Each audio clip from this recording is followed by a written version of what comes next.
बूढ़े खांसते हुए घर में रह जाते हैं। 8-8 साल के बच्चे इंतकाल कर रहे हैं।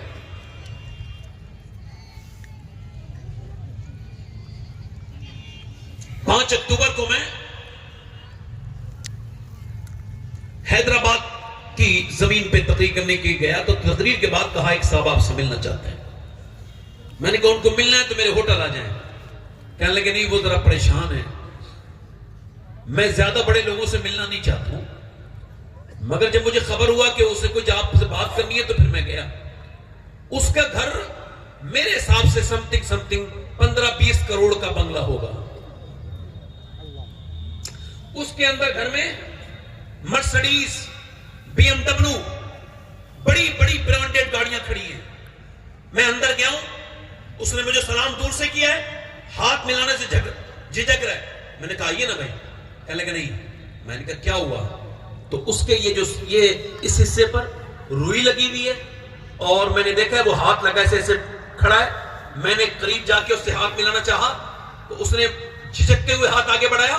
फिर मुझे अजीब सा ताफुन, बदबू महसूस हुई। मैं पीछे हट गया और फिर मैंने पूछा क्या हुआ भाई?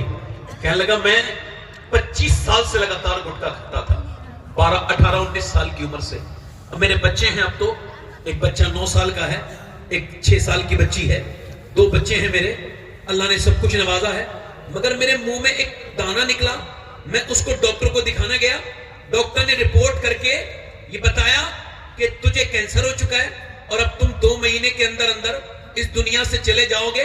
कहते हैं जैसे ये रिपोर्ट आई है, मेरा सारा दौलत का नशा, पैसा कमाने का नशा, मेरा सारा घमंड एक रिपोर्ट ने डॉक्टर की निकाल दिया और फिर मैं रोने लगा, डिप्रेशन में चला गया।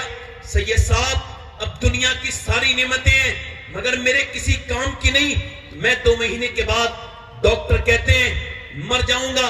और फिर वो रो के बोला अपने बच्चों को देखता हूं कि ये कुछ दिनों के बाद यतीम हो जाएंगे, मेरी मौत बड़ी सख्त है, मगर कहता है अल्लाह का शुक्र भी अदा करता हूं, आप दुआ कर दें। उसका शुक्र ये है कि कितने लोग अचानक मर जाते हैं बगैर तौबा किए, मगर मेरे रब ने मुझे डॉक्टर के जरिए ही सही 2 महीने का टाइम तो दिया, 2 महीने का वक्त मिला है मुझे।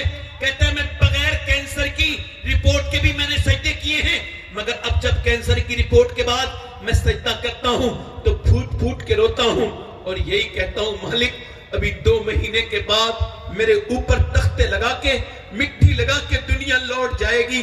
जब तूने मुझे बताया है तो गुनहगार हूं, मुझे माफ कर।